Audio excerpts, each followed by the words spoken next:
우리가 지금 계속 성경 개론 이야기를 나누고 있습니다. 우리가 지난주부터는 이제 성경의 실제적인 내용으로 들어와서 같이 말씀을 나누고 있는데요. 지난주에 우리가 같이 나눈 말씀은 성경 전체, 구약과 신약의 전체를 어떻게 이해할 수 있을 것인가, 그런 큰 숲을 같이 그려보는 그런 시간을 가졌습니다. 그래서 특별히 어떻게 하나님 나라의 관점으로 또는 그리스도 중심적인 성경 읽기로 구약과 신약을 읽어나갈 것인가 하는 아주 큰 덩치를 같이 살펴본 것입니다. 오늘 이제 우리가 함께 나눌 이야기는 구약의 메시지를 좀 살펴보도록 할 것입니다. 그래서 구약의 39권이라고 하는 책이 있는데요. 각 책을 큰 덩치별로 좀 나눠보고, 그리고 각 책에서 이야기하는 중요한 주제들이 이제 어떤 방향으로 그러면 흘러가고 있는가, 지난주보다는 조금 더 이제 성경을 가까이에서, 물론 오늘 저녁 이 한 시간에 구약을 다 살펴보는 것이 큰 무리가 있겠습니다만, 그래도 간략하게 그렇게 이야기를 해보려고 합니다. 그리고 다음 주 시간에는 신약을 그렇게 한번 또 개관하는 시간을 그렇게 가지려고 합니다. 구약 성경은 이렇게 나눠볼 수 있죠. 우리가 이전에도 아마 이런 비슷한 도표를 보신 적이 있는 것 같은데요. 구약 성경은 크게 이렇게 네 덩치로 나눌 수가 있습니다. 그러니까 첫 5개 책은 모세오경이라고 우리가 흔히 알고 있는 오경이고요. 그리고 나서 역사서가 있습니다. 여호수아부터 시작을 해가지고 에스더까지 연결되는 역사서가 있고요. 그 한가운데 이제 우리가 소위 시가서라고 말하는 시로 되어진 성경의 부분들이 존재하는 것이죠.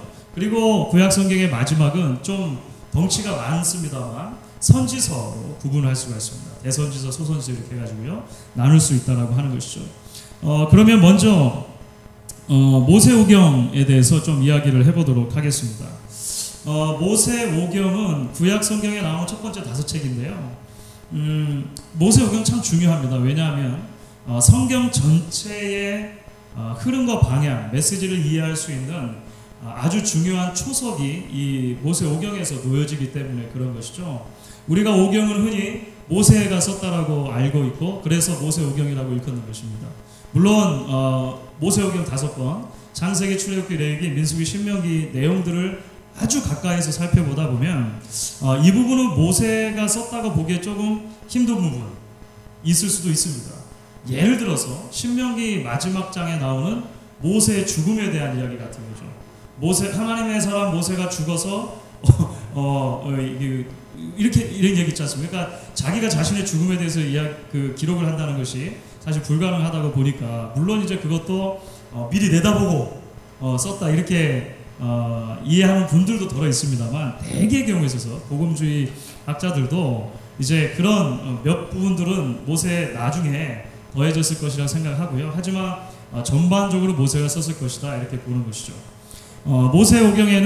오경에는 그래서 우리가 쉽게 짐작을 해볼 수 있는 것처럼 5권의 책이 들어있습니다. 이 5권의 책이 모두가 다 각각의 중요한 목적을 가지고 이제 구약의 첫 5 자리에 배치가 되어 있는 것이죠. 창세기 같은 경우에는 기원의 책이라고 할 수 있습니다. 기원의 책. 그렇죠.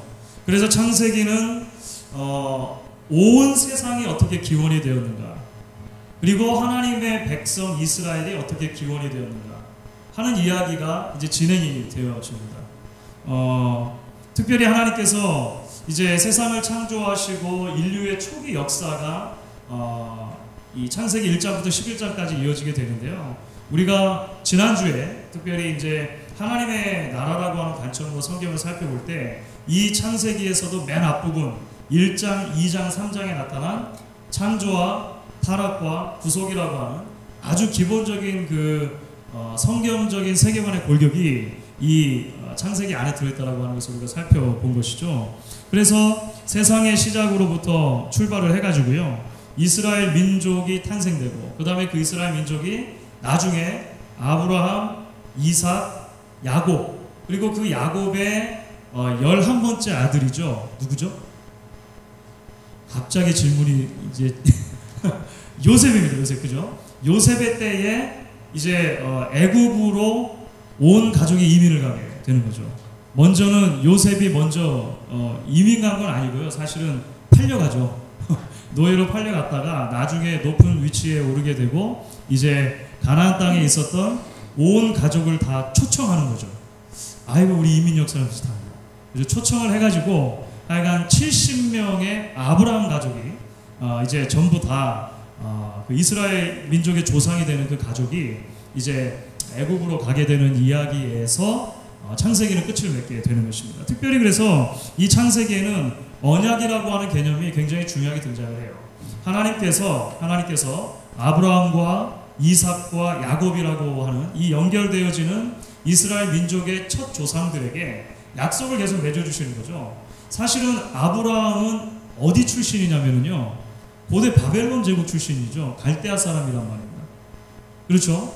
고대의 그 유브라테스 티그리스 강, 그 바벨론의 문명이 처음 시작되었던 거기에 우르라고 하는 지역의 사람이었다고 하는 거예요. 근데 하나님께서 그 모든 바벨론 사람 가운데 한 사람 택하신 것이죠. 그리고 이 사람으로부터 이제 하나님의 백성, 하나님의 민족을 이루겠다고 약속하시는 건데요. 그렇기 때문에 이 첫 조상들에게 주었던 언약의 말씀이 중요하다고 하는 것입니다. 땅에 대한 약속과 씨에 대한 약속, 땅을 줄 것이다, 자손을 줄 것이다. 그리고 그 자손들을 통해서 하나님의 축복이 온 세상 가운데 임하게 될 것이다 라고 하는 약속을 계속해서 전달해 준다라고 하는 것입니다. 그게 창세기입니다. 이 39권을 다 살펴봐야 되는데 이제 한 권, 그래도 정해진 시간에는 끝날 겁니다. 너무 크게 염려하지 마시고요. 창세기 구조는 하여간 이렇게 생겼다 보시고 이거는 넘어갈 겁니다. 자, 그러면 그 다음에 나오는 책은 출애굽기죠. 출애굽기는요, 구원의 이야기라고 할 수 있습니다. 그러니까 창세기는 기원의 이야기다라고 말씀드렸잖아요. 인류의 기원, 이스라엘 민족의 기원이었습니다. 출애굽기는 구원의 이야기입니다. 창세기의 마지막은 이스라엘 백성들이 애굽으로 들어가 있는 상태에서 시작을 하죠. 그 애굽에서 이제 언약적인 사랑의 근거에서 하나님께서 이스라엘 백성들을 어떻게 구원해 주시고 그 구원해 주신 백성들에게 이제 어떤 율법을 주시는가, 이런 이야기들이 출애굽기에 기록이 되어져 있는 거예요. 그래서 출애굽기를 보시면요, 중요한 사건들이 등장하는 거죠. 출애굽하는 사건입니다. 특별히 이 출애굽하는 사건에서 가장 중요한 포인트로 우리에게 소개가 되는 것이 유월절이죠. 그렇죠? 출애굽기 12장에 보시면 유월절의 이야기가 나오는 겁니다. 이 유월절을 통해서 하나님께서 하나님의 백성들을 구원한다라고 하셨을 때 과연 어떤 공식을 가지고, 그러니까 어떠한 원형으로 이제 구원을 해주시는가 하는 것이 이 출애굽의 이야기에 등장하는 것이죠. 어린 양을 잡아서 피를 흘리고 그 피를 문 위에, 문 지방 그리고 문 설주에다가 발라가지고 이제 죽음의 사자가 넘어갈 수 있도록, 심판의 사자가 넘어갈 수 있도록 해준다는 것입니다. 이런 구원에 대한 이야기가 출애굽기에 등장합니다. 그리고 나서 이제 나머지 출애굽기의 분량들은요, 광야를 오래 지나가지고요, 시내산까지 가죠. 그리고 그 시내산에서 율법을 받는 이야기, 그 다음에 성막에 대한 규례를 받는 이야기가 나옵니다. 그렇죠? 그리고 나중에 이제 출애굽기 후반부를 가게 되면 하나님께서 명령해 주신 그대로 성막을 이제 실제로 짓는 이야기, 그리고 그 성막에서 제사를 드릴 수 있는 제사장을 세우는 이야기, 뭐 이런 이야기들이 등장을 하게 되는 것입니다. 창세기는 무슨 책이었다고요? 기원의 책. 감사합니다. 출애굽기는요? 구원의 책. 그렇습니다. 그래서 하나님의 구원의 원역을 보여준다라고 하는 것입니다. 출애굽기의 구조는 이렇게 되어 있습니다 라고 이해를 하시고 이부터 넘어가겠습니다. 그래서 뭐 하나하나 너무 자세하게 다루진 않고 이렇게 넘어갈게요. 자, 그러면 하나님께서 언약 가운데 하나님의 백성들을 택하신 기원의 이야기가 창세기이고, 그 택하신 백성들이 애굽 땅에서 종노릇할 때 구원해내신 이야기가 출애굽기라면, 레위기는 그러면 그렇게 하나님의 구원을 받은 백성들은 어떻게 하나님을 예배하고 어떻게 이 땅에서 거룩을 유지하며 살아갈 것인가 라고 하는 것을 이야기하는 것이 레위기라고 합니다. 그럼 레위기는 거룩의 책이 되겠죠. 거룩의 책. 레위기는 거룩의 책입니다. 그래서 성막에서 드리는 제반 예배 의식이 막 나오고요. 언약 백성이 하나님께 어떻게 예배할 건가, 어떤 제물을 가지고 올 것인가, 이런 얘기가 막 나와요. 그렇죠? 그래서 여러 제사 제도가 레위기는 등장합니다. 나중에 가면은 제사 제도만 이야기하는 게 아니고요. 실제적인 삶 속에서 그러면 이스라엘 백성들은 어떻게 주변 국가들의 백성들과 구분되는 거룩한 삶을 살 것인가, 먹는 것은 어떻게 할 것이며, 집안은 어떻게 할 것이며, 뭐 이런 거 있지 않습니까? 전부 다 레위기에는 그런 얘기가 나오는 거예요. 그래서 레위기의 주제 단어가 거룩이다, 여호와께 성결이라고 하는 이 모토가 사실은 레위기의 굉장히 중요한 주제가 되는 것입니다. 그러니까 레위기는 큰 관점에서 보면 그렇게 읽어야 하는 것이죠. 그러니까 무엇을 먹어라, 무엇을 먹지 말아라 이렇게 하는 것이 실제적으로 오늘날에 우리에게 적용되는 것은 아닙니다.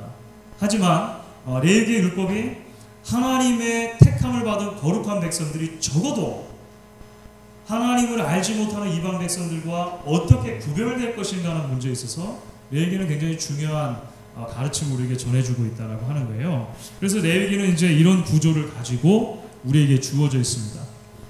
제사 제도가 있고, 제사장에 대한 제도, 그 다음에 일상생활에 대한 문제, 이런 것들이 있다고 하는 것이죠. 자, 그 다음에 나오는 책은요, 민수기죠. 민수기입니다.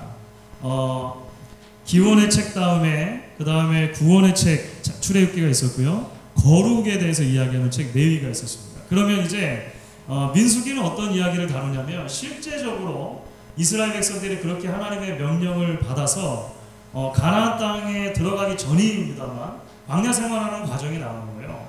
그런데 이 광야 생활을 하다 보니까 이스라엘 백성들이 철저하게 하나님께서 원래 그들에게 주었던 말씀을 지키지 못하고 실패하는 것을 보게 되는 거죠. 그러니까 민수기의 여러 이야기를 살펴보시면요, 광야 40년 내내 얼마만큼 이스라엘 백성들이 불순종하고 하나님의 거룩한 백성으로 살아가는 데 있어서 실패했느냐에 대한 이야기가 한편으로 등장하고, 또 다른 한편으로는 그럼에도 불구하고 이스라엘 조상들에게 주었던 그 약속을 하나님께서 끝까지 신실하게 지키셔서 이스라엘 백성들을 얼마나 보호해 주시는가라고 하는 이야기라고 하는 거예요. 그러니까 한마디로 말하면 민수기는요, 은혜의 책이라고 할 수 있습니다. 은혜의 책. 이렇게 요약을 할 수 있을 거예요. 민수기를 읽어보면 민수기는 재밌습니다. 민수기는 굉장히 재밌어요.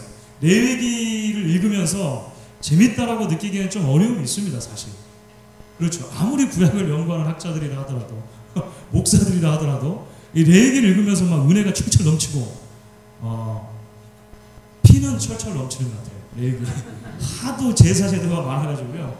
그런데 이거 쉽지 않아요. 근데 민수기는 비교적 재밌습니다. 이스라엘 백성들이 말 안 듣는 이야기, 그래서 혼나는 이야기, 뭐 이런 거 기록도 있고, 하지만 하나님께서 얼마나 신실하게 계속적으로 은혜를 베풀어 주시느냐는 이야기죠. 그런데 그 하나님의 은혜와 신실하심이 민수기에는 숫자로 우리에게 나타납니다. 민수기라고 하는 것도 사실 비슷한 건데요. 민수기의 영어 제목은 넘버스입니다. 넘버스, 숫자들. 왜 그럴까요? 민수기는 처음과 끝에 인구 조사를 하는 이야기로 시작하고 인구 조사하는 이야기로 마무리를 한다고 하는 거예요. 그래서 민수기 처음에 1장 46절에 등장하는 인구조사는요, 출애굽한 백성들을 처음에 인구조사한 거고요. 그 다음에 마지막 26장 51절에 나오는 인구조사는 광야 생활 40년이 다 끝났어요. 40년 동안에 출애굽한 세대는 다 죽었다고 그랬죠. 불순종 때문에. 그 12정탐꾼 이야기에서 불순종 때문에 다 죽고 완전히 새로운 세대가 생겨서 그 새로운 세대를 다시 계수한 것입니다. 여기서 하나님의 신실하심이 어떻게 나타나는가? 우리가 그 숫자를 대략 비교해 보면 알 수 있다라고 하는 거죠. 민수기 1장 46절에는요, 출애굽 세대입니다. 처음 그 세대를 계수했는데 계수함을 입은 자의 총계가 60만 3,550명이었다 이렇게 기록하는 겁니다. 그러니까 이건 20세 이상 60세 이하의 남자들이겠죠. 그래서 60만 명 정도 남자들이 계수가 됩니다. 40년이 지난 다음에 다시 한번 인구조사를 하는데요. 어떻게 기록을 합니까? 같이 한번 읽겠습니다. 26장 51절입니다. 이스라엘 자손의 계수함을 입은 자가 60만 1,730명이더라. 거의 비슷하죠? 하나님의 은혜가 참 얼마나 놀라우냐고 하는 것입니다. 40년 동안 끊임없이 불순종하고 끊임없이 하나님의 말씀을 지키기에 게을렀음에도 불구하고 하나님께서는 물론 이전 세대는 다 지나갔지만 새로운 하나님의 백성들을 일으켜 주셨다고 하는 거죠. 그리고 이들을 통해서 꼭 하나님의 백성의 역사를 계속 써나가신다고 하는 거예요. 거의 비슷한 숫자가 40년 뒤에도 생겨났다고 하는 것이죠. 하나님의 은혜라고 하는 것이죠. 그래서 민수기의 구조는 이렇게 되어 있다. 이제 생각을 하시면 되겠습니다. 민수기의 마지막은 어떤 이야기가 되는 거냐면요. 이제 광야 세대가 다 끝난 것입니다. 이제 광야 40년 생활이 끝나고 이제 모세도 많이 늙었고 그 다음 지도자인 여호수아에게도 리더십이 승계가 되어야 하는 그런 시점. 그리고 이스라엘 백성들은 이제 하나님께서 정말 약속해 주셨던 그 약속의 땅 가나안에 들어가기 바로 직전인 시점이 민수기가 끝나는 시점이에요. 바로 그 시점을 이제 신명기가 다시 이제 시작을 하는 것입니다. 신명기는 여호와 하나님의 계약 백성인 이스라엘의 특권과 의무를 설명해 주며 약속의 땅 가나안에서 행해야 할 제반 율법을 재교육시켜주고 있다. 이렇게 이제 기록이 되어 있죠. 이게 무슨 말이냐면요. 율법을 다시 한번 가르쳐 주는 것입니다. 왜 다시 한번 가르쳐 줄까요? 출애굽기에 나온 율법은요. 출애굽 세대한테 주셨던 율법이죠. 그런데 광야 생활 40년 하는 동안 아까 보신 것처럼 이전에 있었던 남자만 60만 명, 그러니까 200만 명에 300만 명 되는 초기 인구가 다 이제 광야에서 죽은 것입니다. 새로운 인구들이 생겨났다고 하는 거예요.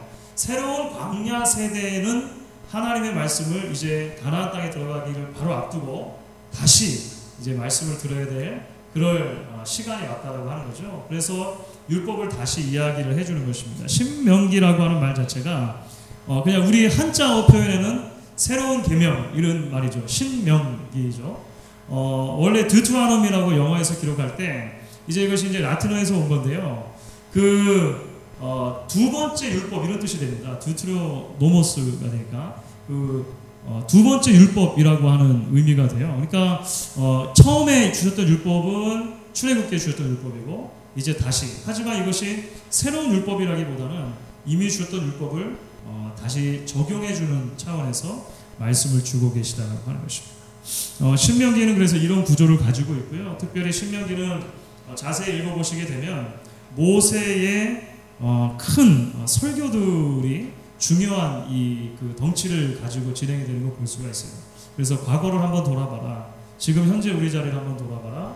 앞으로 이제 이스라엘 백성들이 가나안 땅에 들어갔을 때 어떻게 할 것인가 앞을 내다보라. 이런 모세의 큰 세 가지 설교로 이제 신명기가 이루어져 있는 것을 우리가 보게 되는 것입니다. 여기까지 살펴본 것이 우리가 모세오경이죠. 그러니까 모세오경은 기본적으로 우리에게 이 구약 전체를 이해할 수 있는 큰 틀을 제공해 주는 것입니다. 기원의 이야기 창세기가 있었고요. 그 다음에 하나님의 백성들을 어떻게 구원해 주신가 구원의 이야기 출애굽기가 있습니다. 그렇게 구원받은 백성들이 어떻게 거룩을 유지하며 살 것인가 거룩의 책인 레위기가 있었죠. 그 다음 나온 책은 불순종의 책이면서 동시에 은혜의 책이죠. 사실 은혜의 책인 민수기에는 실제적인 우리의 삶이 반영이 되어 있는 것입니다. 이 땅에 발딛고 살아가는 삶, 실패하는 삶, 그러나 하나님의 은혜가 여전히 있는 삶. 이제 마지막으로 나오는 신명기는 다시 한번 우리에게 율법의 책으로 다가오고 있는 것이죠. 다시 거룩, 이렇게 우리가 표현해도 좋겠고요. 하나님께서 우리에게 요구하시는 율법이 무엇인가, 삶의 이상이 무엇인가 다시 한번 얘기를 해주고 있다라고 하는 것입니다. 이제 그 다음에 성경을 살펴보시면 큰 덩치로 등장하는 것이 역사서가 이제 되는 것입니다. 그렇죠. 우리가 소위 말하는 역사서라고 하는 것은요, 이 모세오경에 나오는 기본적인 틀을 가지고 이제 이스라엘 백성들이 가나안 땅에 실제적으로 들어가서 어떻게 살아가느냐라고 하는 이스라엘 민족의 이제 역사가 조금 더 구체적으로 기록이 되는 것입니다. 특별히 가나안 땅에 진입하는 이야기가 여호수아서에 기록이 되어 있죠. 그리고 나중에 이제 왕정이 세워지고 그 왕정이 실패하고 주변 국가들의 침략을 받아서 이스라엘이 패망을 하고 이스라엘 민족이 멸망하는 거예요. 그리고 포로로 잡혀가고 이제 포로기 시대까지 이야기가 진행이 되면서 에스더까지 이야기가 쭉 가면 이게 이제 역사서의 이야기가 된다라고 하는 것입니다. 지난주에 나눠드렸던 이 교재를 보시면 이런 그림이 하나 등장했었죠. 구약의 역사 속에 어떻게 역사서가 지금 이렇게 얽혀져 있는지, 구약의 역사의 흐름 가운데 역사서가 어떻게 진행되는지 우리가 살펴볼 수 있었습니다. 우리가 가지고 있는 우리말 성경, 그러니까 지금 우리 개신교에서 보는 성경, 구약 성경에는 지금 이제 소위 우리가 말하는 역사서가 역사적인 순서를 따라 대개 기록이 되어 있습니다. 유대인들이 보는 히브리 성경은 조금 순서가 달라요. 이전에도 제가 한번 그런 말씀드렸죠. 우리가 보는 개신교의 성경하고 유대인들 성경이 좀 순서가 다른데요. 지금 우리가 가지고 있는 성경은 이제 역사의 흐름에 따라서 진행이 된다. 일단 그 이야기를 살펴보시면 되겠습니다.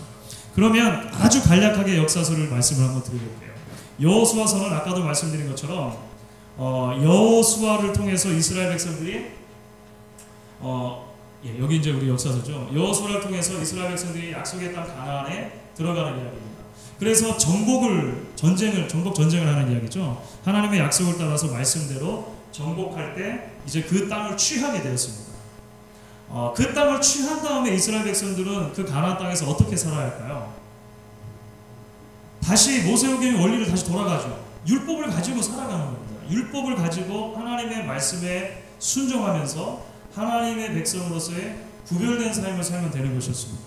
이전에도 말씀드린 것처럼 이스라엘 백성들이 가나안 땅에 들어간다고 하는 건요, 깨끗하게 청소가 되어져 있는 빈집에 들어가는 것이 아니었단 말이죠. 가나안 땅에는 이미 가나안 족속들이 살고 있었어요. 그 가나안 족속들은 저마다의 이교적인 문화, 하나님과 상관없는 죄악된 문화를 일구고 이미 살고 있었다는 것입니다. 이스라엘 백성들은 거기 가서 그 사람들을 내쫓기도 하고 그 문화를 배척하면서 하나님 나라를 거기에다 일구어야 되는 책임을 갖고 있는 거죠. 그런데 이스라엘 백성들이 성공했을까요? 실패했을까요? 실패하죠. 그 실패 이야기가 이제 그 뒤로 여러 가지 측면에서 나오는 것입니다.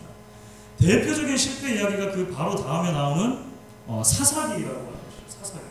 사사기는 이스라엘 백성들이 그렇게 여호수아 시대 바로 다음에 얼마만큼 신속하게 부패해가느냐라고 하는 이야기를 우리에게 전해주는 그런 책입니다.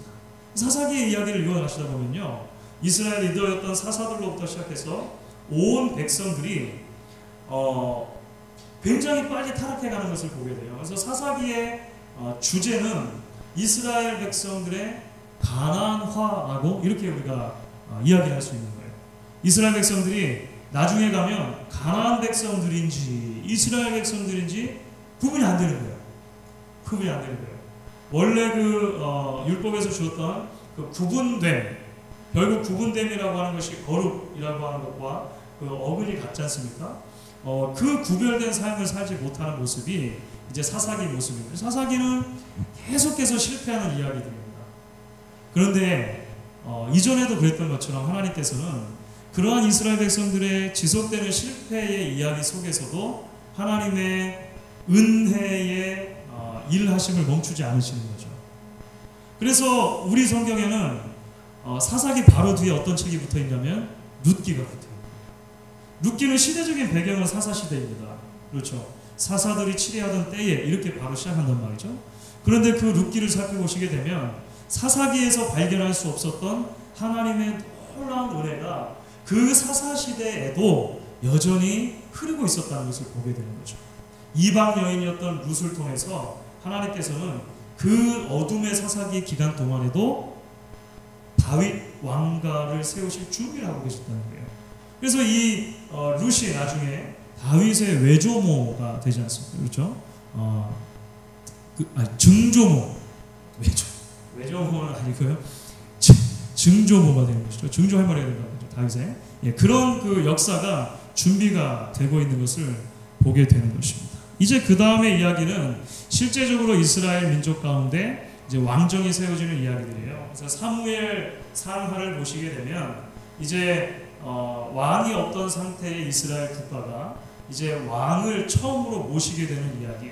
사울부터 시작해서 그 다음에 다윗, 솔로몬으로 이어지는 이야기들이 이제 사무엘 상하, 그 다음에 열왕기 상 앞부분까지 이제 솔로몬으로 연결이 되고요. 그 다음부터는 이제 여러 왕들의 이야기가 등장을 합니다. 그러니까 열왕기서를 읽어보시게 되면 좀 복잡하죠. 여러 왕들이 많이 등장하기 때문에. 그런데 우리는 사무엘부터 열왕기까지 이어지는 그 왕정시대 이야기를 여전히 우리는 요약을 이렇게 할 수 있는 것입니다. 인간 왕국의 철저한 실패, 하나님의 끊임없는 일. 그렇죠. 이전에 살펴봤던 그 도식이 계속해서 진행이 되는 거예요.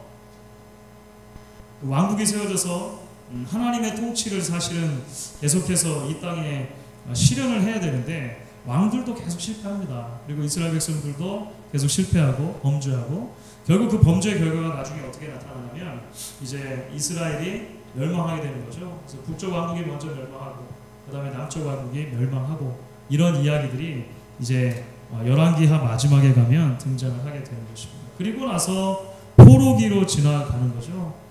포로기로 잡혀갔을 때 이야기가 이제 에스라, 느헤미야, 에스더 이렇게 되는 것입니다.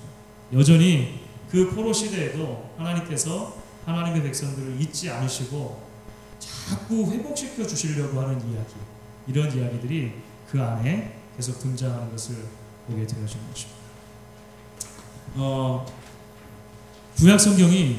구약 성경 자체가 이제 역사적인 배경이 많이 있으니까 이런 역사 속에서 계속 주어지는데요. 구약 성경이 우리가 지금까지 살펴본 것처럼 모세오경 역사서 그리고 나서 나중에 선지서로만 뚝 뛰어간다면 정말 구약 성경은 드라이할 거예요. 그렇죠. 놀랍게도 구약 성경의 한 가운데 도막이 사실은 시가서라고 하는 아주 독특한 그 책들이 몇 개가 포진이 되어져 있습니다.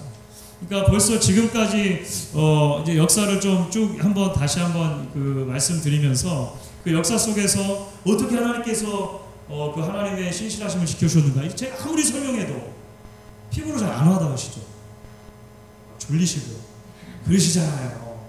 그런데 여러분 이 구약 성경의 한가운데요 시편, 잠언, 전도서, 아가 뭐 이런 시가서들이 들어있습니다. 시가서의 가장 큰 특징은 뭐냐면요 시라고 하는 거죠. 시. 그러니까 우리말 시도 그렇지만 히브리 시도 일반적인 사문하고는 완전히 그 구분이 되는 독특한 장르가 돼요. 근데 시의 특징은 뭐냐면 제가 지난주 야외에 가서도 그 설교를 처음에 시작하면서 그리고 마지막에 시를 읽어드렸죠. 제가 보기와 다르게 시를 좋아하잖아요. 시적 감수성이 제가 예, 사람들 사이에 섬이 있네. 이거 얼마나 멋지죠? 그 섬에 가고 싶고 뭐 이런 거 있지 않습니까? 그 사람들 사이의 섬, 시옷으로 다 시작을 하죠. 그러니까 이게 다 그 시라고 하는 게 가진 그런 어떤 그 아름다움 그리고 마음속에 이렇게 던져주는 그런 어떤 그 이미지, 심상들이 우리의 감정을 좀 금방 흔든다고 하는 것이죠. 시들은 그런 것입니다. 시들은 그런 것이죠. 특별히 구약의 시편은 굉장히 그런 면에서 우리에게 영혼의 마치 그 보물창고와 같죠. 보물창고 같아요. 그래서 스펄전 목사님도 시편을 굉장히 좋아하고 시편을 영혼의 보물창고다 이렇게 해가지고요. 그 아예 그 시편 강해측이 그런 그 영혼의 보물창고 이렇게 이제 되어 있죠. 우리는 그 시들을 통해서 이 개인적인 신앙의 고백들을 듣게 되는 것입니다. 그렇죠. 개인이나 신앙의 공동체, 신앙의 고백을 우리가 들으면서 우리가 조금 더 가까이 우리의 삶을 비추어 보게 되어지는 그런 이제 일들이 있다라고 하는 거죠. 뭐 우리가 시편만 놓고 봐도 150편이나 되니까 뭐 다 말씀드릴 수는 없습니다만 시편은 그런 이스라엘의 신앙의 고백의 노래들을 모아서 실제적으로 예배 때 사용되기도 했었고 또 하나님의 백성들의 역사 속에서 굉장히 중요하게 사용되었던 시들이 묶여져 있습니다. 그리고 그 시들은 뭐 이렇게 우리가 편의상 이런 여러 시들로 나눌 수가 있다. 이런 것들은 한번 생각을 해보시면 될 것 같습니다.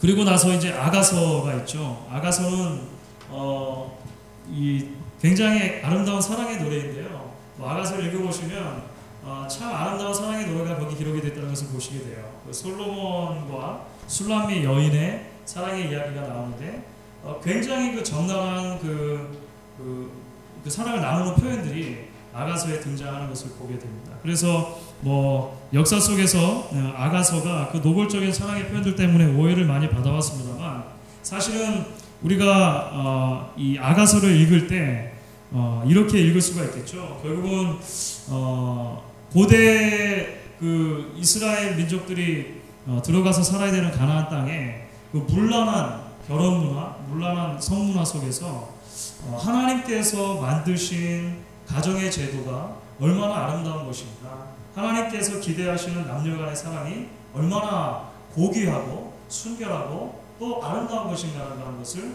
이야기해 주는 것이죠. 동시에 하나님께서 교회와 하나님의 백성들과 누리시는 사랑의 관계, 신랑 되신 예수 그리스도와 신부된 신약의 교회가 누리는 이 사랑의 관계들에 대해서도 이야기해 주고 있다. 역사적으로 이제 이렇게 아가서를 읽어왔었다라고 하는 것을 보시면 될 것 같습니다.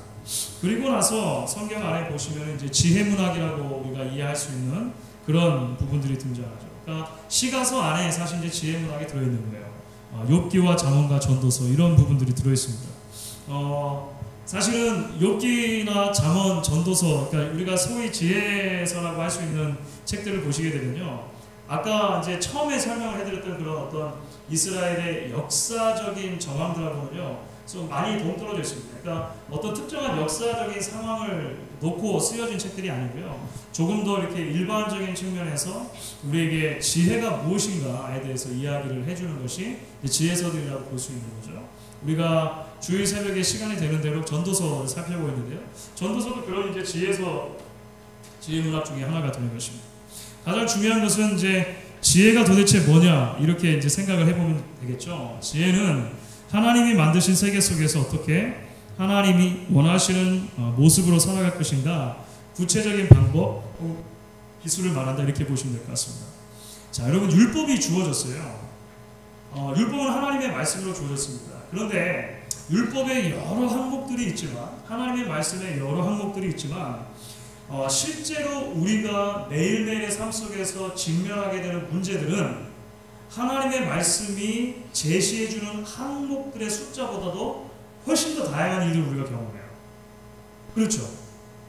이게 무슨 말인가 하면요, 실제적으로 우리가 예를 들어서 자녀를 교육한다고 했을 때 자녀들을 어떻게 교육할 것인가 일반적인 원리를 성경에 제시해주지만, 예를 들어서 자녀에게 용돈을 주는데 일주일에 10불을 줄 건가 20불을 줄 것인가, 성경이 우리에게 얘기를 안 해주죠. 혹시 성경 읽다 찾으신 적 있으세요? 차를 사는데 이 차를 살 것인가 저 차를 살 것인가 성경이 우리에게 얘기해 줍니까? 안 해요. 집을 사는데 몇 스퀘어핏짜리 집을 살 것인가 성경은 얘기 안 해준다는 말입니다. 실제로 우리가 매일매일의 삶 속에서 선택하며 살아가야 되는 항목들은 훨씬 더 많은 것들을 담고 있는 거예요. 하나님의 말씀은 원리를 제시해 줍니다. 그러면 우리가 해야 되는 책임은 뭐냐면 그 말씀에서 주어진 원리를 진짜 나의 삶 속에 적용하는 문제가 이제 남아있죠. 어떻게 적용합니까? 그 지혜예요. 지혜가 필요하다는 것입니다. 그래서 지혜서를 읽으시다 보면은요, 때때로 서로 전혀 상반되어 보이는 것 같은 말씀이 그 가르침 안에 들어있는 것을 보게 돼요. 예, 뭐 일일하게 제가 설명을 해드리지는 못하겠는데요, 하여간 그런 부분들이 있습니다. 왜냐하면 언제 이 일을 선택할 것인가, 언제 이것을 선택하지 않을 것인가, 우리 마음속에 결정을 내리는 것 자체가 지혜다. 성경은 계속 우리에게 그렇게 얘기해요. 그래서 결국은 하나님의 말씀을 바르게 적용하는 것이 지혜라면 어떻게 해야 그 지혜를 우리가 바르게 누릴 수 있는가? 하나님을 경외해야 되는 거죠. 그렇죠? 그래서 하나님을 경외하는 것이 지혜와 지식의 근본이다. 지혜서에서는 끊임없이 우리에게 이야기를 해주고 있는 것입니다. 자, 그러면 이제 굉장히 빨리 달려갔죠. 구약성경의 마지막 덩치들로 좀 가보도록 할게요. 우리가 이제 구약성경의 모세오경 그리고 역사서 속에서 어떻게 그 흐름이 흘러가는가 이야기를 살펴봤고요. 그 중간에 어떻게 이제 시가서라고 하는 부분들이 있어서 우리의 영혼을 윤택하게 해주고 지혜에 대한 문제를 가지고 오느냐 이야기를 했습니다. 지금 이제 마지막으로 구약성경 안에 등장하는 이제 커다란 그 포션은 선지서라고 하는 것입니다. 선지서는 대선지서, 소선지서 이렇게 우리가 흔히 나누게 되죠. 사실 뭐 분량에 따라서 되게 나눕니다. 그리고 소선지서는 12개의 책인데요. 호세아부터 말라기까지 12개의 책인데요. 전통적으로 이 12개의 책은 The 12라고 그래가지고요. 12개가 하나로 묶여져 있는 것처럼 이렇게 대개들 생각을 했습니다. 이 중요한 책들이 12개가 묶여져 있고 이 12개에 속하지 않은 책들을 사실은 거의 그냥 대선지서라고 하는 거죠. 그래서 이게 대선지서, 소선지서 나누는 구분은 아주 정확하지는 않아요. 분량이 많아서다 이렇게 말씀하시는 분이 있는데 다니엘서 같은 경우는 분량이 상당히 작거든요. 네, 그러니까 이제 잘 안 맞아 들어가니까 다니엘서에 나오는 계시가 너무 크고 놀랍기 때문에 다른 것하고 비교했을 때 계시가 너무 커서 근데 좀 억지들이 있어요. 그러니까 이제 유대교 역사부터 쭉 살펴보시게 되면 아까 말씀드린 것처럼 소선지서가 먼저 정해졌습니다. 그러니까 The 12라고 해서 먼저 정해지고 나머지들이 대선지서로 이렇게 구분된 그런 느낌은 좀 있어요. 선지서와 이스라엘 역사를 보시면 선지자들이 활동하고 특별히 그 선지자들이 책을 썼을 때 대개 경우에 있어서 지금 분열 왕국 시대부터 포로기 이후까지를 다룹니다. 그러니까 왕정의 마지막 시대에 활동했던 선지자들이 있고요. 그 다음에 이스라엘이 멸망할 당시에 활동했던 선지자도 있고요. 그 이후에 이제 포로기에서 돌아오고 이런 시점에서 활동했던 선지자들도 있어요. 이것은 무슨 말인가 하면 선지자들은 물론 시기적인 그 정황들이 조금 있습니다만 이것은 이제 거기 실어놨으니까 보시면 되고요. 포로기의 특징들이 있는 것입니다. 그러니까 전후해가지고 특징들이 있는 것이죠. 다윗 왕가가 몰락을 합니다. 그렇죠. 다윗 왕가가 없어진 거예요. 그리고 바벨론으로 이주되는 그런 일들이 있었습니다. 성전이 파괴되는 일이 있었죠. 그러니까 그 앞뒤로 놔두고 그 다음에 국가적으로 불안하게 되어지고 이방 민족들이 비웃는 겁니다. 아이고 뭐 하나님 여호와라고 하는 신이 있어가지고 선택해줬다며 그래가지고 가나안 사람들이 이미 살고 있는 땅에 쫓아내고 와서 살았다며 그런데 그 신이 결국은 보니까 이 나라를 망하도록 놔뒀네 이렇게 이방 민족들의 비웃음이 있었다는 거예요. 그렇죠. 그러니까 이런 모든 정황 속에서 이제 선지자들은 그 당시 사람들이라면 누구나 가지고 있을 만한 질문들을 답해주는 그런 역할들을 하는 거죠. 그 당시 사람들의 일반적이라면 이런 질문들을 가질 수밖에 없는 거예요. 하나님이 여전히 신실하신가? 우리나라가 다 망해버렸는데 하나님이 여전히 신실하신가? 하나님이 우리를 향한 계획을 가지고 계시기는 한 것인가? 있다면 그게 무엇인가? 뭐 이런 거 있지 않습니까? 고민을 했겠죠. 그래서 선지자들의 메시지는 크게 요약하면 이렇게 되는 겁니다. 하나님은 여전히 신실하시고 당신의 구원 계획을 성취하신다. 그러므로 회개하고 하나님께로 돌아오라. 이런 메시지들이 이제 계속해서 그 선지자들이 주는 것이죠. 조금 더 세분화시키면 그래서 선지자들의 메시지 이렇게 요약할 수 있습니다. 하나님이 도대체 어떤 분이신가? 계속해서 하나님이 어떤 분이신가에 대해서 이야기를 해줘요. 그리고 그 하나님이 어떻게 이스라엘 백성들의 조상들과 관계를 맺었는가. 그래서 중요한 이야기가 창조의 이야기, 출애굽의 이야기, 이런 이야기들이 선지서에 아주 중요한 그 모티브로 등장을 하게 되는 것이죠. 하나님과 우리의 관계가 어떻게 파괴되었는가? 우리의 죄 때문이다 라고 하는 문제를 끝까지 이야기를 해줍니다. 그리고 하나님이 우리에게 어떤 계획을 가지고 계시는가? 하나님 우리에게 회개하기를 원하시고 하나님께서는 여전히 그럼에도 불구하고 당신의 계획을 이루셔서 구원자를 보내실 것이고 그 구원자를 통해 당신의 백성들을 모으실 것이고 하나님 나라의 계획을 끊임없이 이루어가신다라고 하는 것이 선지자들의 메시지가 됩니다. 그래서 여전히 구약 전체를 꿰뚫는 메시지는 그런 거죠.